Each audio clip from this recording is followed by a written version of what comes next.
¿Por qué? Porque había algún tipo de identificación positiva con el adulto mayor. Es decir, el adulto mayor representaba algo que en su condición de familia tenía el abuelo o hasta el propio jefe de la banda, si se quiere, tenía esa identificación que generaba para con el delincuente. ¿Qué pasó?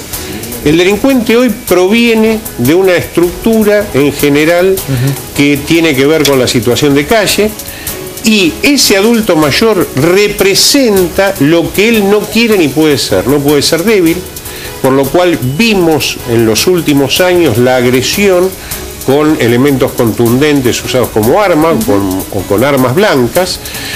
Vemos algo así como la destrucción del espejo que adelanta. Ese freno inhibitorio que existía antes, ese límite, fue transgredido, fue traspuesto, y vemos esas conductas cada vez más violentas. Estamos rompiendo desde esa conducta lo que no se aspira a ser, lo que no se quiere ser o lo que no se puede ser. Ahora vamos a hablar de otros temas que tienen que ver con los jubilados, con modalidades de pago a futuro que se vienen y demás, pero me parece interesante porque siempre se da un gran porcentaje que la gente cuando piensa en jubilados piensa, bueno, lo importante es saber del pago de haberes, solo en la parte económica. Digo, el jubilado hay que atenderlo en todas sus variantes. Digo, hay que cuidarlo, hay que acompañarlo, hay que asistirlo. Alguien que tiene que estar, como dice Eugenio, asistiéndolo y contándoles las nuevas metodologías de delito para cuidarse de ellos. Yo quisiera también preguntarle a Graciana Olivieri, que tiene un dato que la verdad es estremecedor, porque usted dice, nos llegan a la Defensoría hechos consumados, lamentablemente cada vez más. Y Graciana tiene un hecho que sucedió en Mar del Plata, Graciana. Sí, el lunes feriado. El lunes. ¿Qué es lo que pasó con lunes una feriado? jubilada? Esta mujer que se llama Nilda González, 70 años. Se cree que abrió la puerta de su casa a alguien conocido. No hay ninguna puerta forzada, había un ventiluz abierto, que es lo único que le deja algunas dudas al fiscal. Aparentemente no falta nada.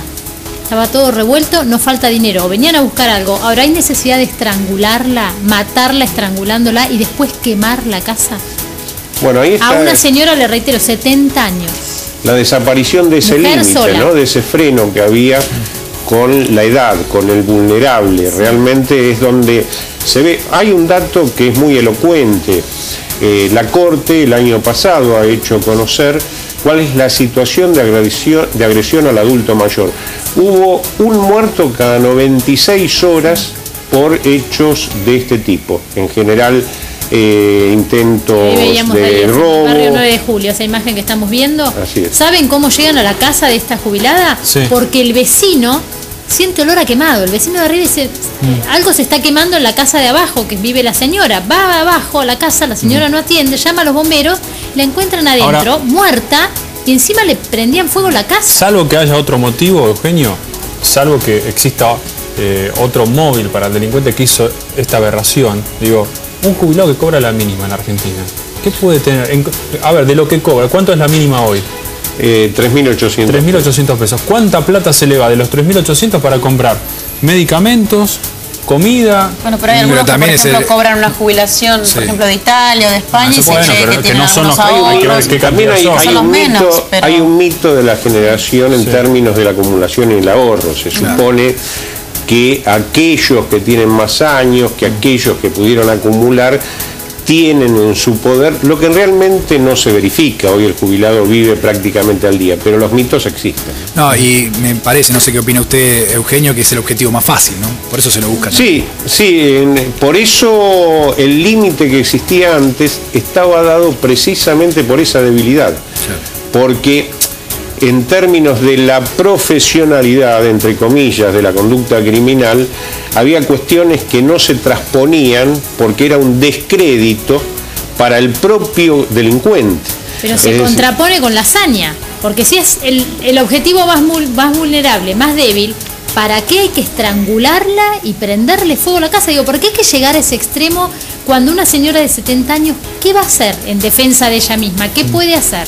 Pero claro, hay que verlo de este lugar de los sujetos que tienen muy poco valor por la vida. Insisto, claro, precisamente en ese espejo que adelanta. Yo no voy a ser, no quiero ser débil, no quiero ser pobre, no quiero ser lo que la calle hoy no me permite. Claro. Es decir, yo tengo que ser el más fuerte, tengo que tener acumulado bienes para ser distinto a esto que tengo, que es muy débil. Además, ¿cuántos jubilados en reiteradas oportunidades son robados o son lastimados, no es que es una vez, lo cuentan y ya está. La mayoría de los abuelos, por lo general, les robaron más de una vez. Por supuesto, y en realidad lo que, insisto, estamos viendo a través del hecho más florido, que es la conducta criminal, estamos viendo lo que es la exclusión en términos de lo social. Porque a quien se le paga 3.000 pesos cuando necesita 6.000, 7.000 para vivir, cuando no reconocemos que es insuficiente, que hay una preconfiguración de vejez como pobreza o como enfermedad, lo que vos señalabas correctamente, uno vive en la condición de autovalencia a partir de la condición económica, porque vivimos en una sociedad de mercado. Vale decir, hoy tenemos millones de personas que van quedando progresivamente a partir de la jubilación fuera del mercado. Es un producto de la sociedad moderna que obviamente no les permite el consumo, y cuando no sos un sujeto de consumo en una sociedad de mercado, lo que te convertís en un objeto a ser consumido. En general, por el crimen, por el uso indebido de medicamentos, de drogas, etcétera, etcétera. Otro tema que vale la pena atender tiene que ver con, y ya volveremos sobre la inseguridad, nuevos métodos de pago. Ahora nos están viendo muchos jubilados, familiares también, Eugenio, y Emiliano planteaba recién una duda en el corte que tiene que ver con el jubilado. Ahora ya se están poniendo a disposición o se está renovando el sistema. A futuro, ¿cómo va a cobrar el jubilado? Les contamos porque precisamente el 28 de diciembre se publicó en el boletín oficial, a veces cuestiones que están más relacionadas con anuncios políticos o electorales, un cambio de sistema. Esto altera mucho al jubilado. Ya el hecho de la informatización, del cajero automático, le implicó un verdadero desafío. Y apareció esto de la digitalización, de donde van a tener que reconocer su huella digital, y a partir de que esté reconocida esa huella digital del jubilado o del apoderado, va a desaparecer lo que es hoy la clave, es decir, el llamado PIN va a ser reemplazado simplemente por el cobro en el cajero, apoyando su dedo. ¿Y esto en qué beneficia a los jubilados? Bueno, en realidad pretende 2 o 3 grandes cosas. Una de ellas es evitar presentar el certificado de supervivencia, que es una verdadera molestia para quienes cobran a través de apoderado, cada mes, cada 2 o 3 meses. El otro tema tiene que ver fundamentalmente con evitar la sustitución del jubilado por parte de otra persona que pueda conocer la clave y que lo haga en nombre del jubilado, generando una forma de desapoderamiento. Claro.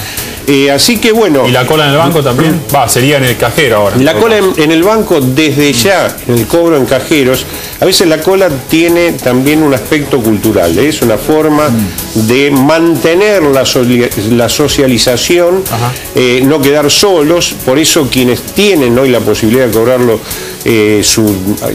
por cajero, aún siguen yendo a la cola, a veces bastante a horas más tempranas de lo que abre el banco, pero bueno. Que es un peligro también, ¿no? Sí, pero ¿a quién le gusta? Sí, pero eso digo. Eugenio, quisiera preguntarle si este nuevo régimen es, más allá de un poco invasivo quizás para el jubilado que tiene que dejar su huella digital, lo hace dudar antes con un PIN impersonal, más allá de que es de su propiedad y de un apoderado, no representa lo mismo que dejar su huella digital. Digo, ¿es más seguro que el anterior para el jubilado? ¿Va a beneficiarlo en ese sentido? La verdad que es una incógnita, y explico por qué. Estamos en una primera etapa donde las entidades bancarias están incorporando el lector, tanto en cajeros automáticos o directamente en las instituciones, y a partir de esto, hay algunas que ya los tienen, se empieza a hacer el registro de huellas digitales. En términos de lo que es el manejo de ese archivo de huellas, hoy en Argentina vivimos un verdadero dislate en términos de la privacidad. Nuestros datos andan deambulando por todos lados. Esperemos que haya un resguardo de la data suficiente y que esto esté a cargo del Estado y no que aparezca, como han aparecido, empresas privadas que terminan haciendo cargo de esos registros, por ejemplo los bancos, y que luego sirva para otro fin ese tipo de registración. Sí, Eugenio, para sacar de plano un rumor que hubo antes del lanzamiento de las últimas sesiones legislativas a cargo del Poder Ejecutivo, a cargo de Cristina Fernández, su último acto de gestión en ese sentido, de que podía haber algún tipo de lanzamiento de un descuento del impuesto de valor agregado para aquellos jubilados que ganan la mínima. Esto no se puede sacar de plano, ¿hay algún rumor al respecto? No, en realidad fue un trascendido, no hubo ningún tipo de verificación desde ninguna usina oficial al respecto, y en realidad lo que enmascara este tipo de situaciones o de pseudoanuncios que aparecen es un reclamo muy generalizado que están haciendo inclusive los propios trabajadores activos a través de sus centrales, y en esto englobo a todas, las más oficialistas, las menos o las más opositoras, que es primero la necesidad de resolver el desfasaje que hoy hay entre el mínimo de la jubilación y la pensión. Recordemos que esto perciben 2.600.000 jubilados y casi 2 millones de pensionados. ¿Estamos hablando? Estamos hablando de 3.800 pesos. Realmente es insignificante si se lo mide en relación con la canasta que tiene el jubilado, que supera los 6.700 pesos, incluidos gastos de vivienda. Y ni hablar de los medicamentos que necesitan. Por supuesto. En realidad acá hay un problema de fondo, porque cuando uno plantea esto, lo que se responde desde los ámbitos políticos tiene que ver con políticas macro, con lo que ha sido la moratoria, con la incorporación de nuevos actores al sistema, cosa que está muy bien, pero no soslaya lo que es la situación real del jubilado, ¿no? Acá hay un verdadero desafío que tiene que ver con dos aspectos. Primero, cómo resolver para que el jubilado cobre lo necesario para cubrir su canasta y a su vez que no esté desfasado respecto a los aportes que ha hecho al sistema, que esto en general cada vez el desfasaje es más grande, y por otra parte, cómo se financia el sistema para poder pagar esto. Que ahí está la gran discusión, y vos señalabas un aspecto. Uno de los impuestos que más financia la seguridad social es el IVA. El más regresivo de los impuestos financia alrededor del 11% de lo que se paga mensualmente. Vale decir, no es sustentable, cuando lo miramos en concreto, un sistema donde los más pobres están bancando a los pobres jubilados. Por eso hoy hay un tema totalmente invisible en la campaña, que es la discusión por parte de todos los actores, los distintos efectores políticos, de este tema. Es decir, no es dable reemplazar ese financiamiento del IVA por algún otro ingreso, la renta financiera, la renta minera, la renta petrolera. Yo simplemente hago anuncios, no estoy diciendo debiera ser así, pero sí me parece que debiera ser parte de esa campaña, discutir esto y discutir si las leyes de Cavallo tienen que seguir vigentes hasta la eternidad, ¿no? Porque cuando se nombra la palabra Cavallo le pone un adjetivo al lado, pero las leyes no las tocan. Eugenio, en cuestiones que tienen que ver relacionadas con la capacidad del ANSES a futuro para pagos, ¿se va a sostener la movilidad jubilatoria? Eso seguramente será así. Es una ley de la nación, la movilidad está generando a partir de su fórmula buenos porcentajes. El problema es cuál es el punto de recomposición del haber, porque nosotros decimos, bueno, tenemos el 30 y pico por ciento de reajustes en el año, pero esos reajustes, ese 30 y pico por ciento, se da sobre un haber muy desfasado, muy irreal en relación con los aportes de ese jubilado. Por eso los jubilados reclaman en términos históricos y permanentes su 82% móvil, que no es ninguna otra cosa que el precepto constitucional de que el haber del jubilado debe ser sustituto del haber del trabajador activo, ¿no? ¿Está previsto algún aumento para este año? No, lo único reconocido por la ley es en el mes de septiembre el próximo tramo del reajuste por movilidad. Muy bien. Eugenio, ha sido muy amable como siempre. Lo vamos a citar seguramente a futuro para seguir hablando. Ha sido un placer. Gracias.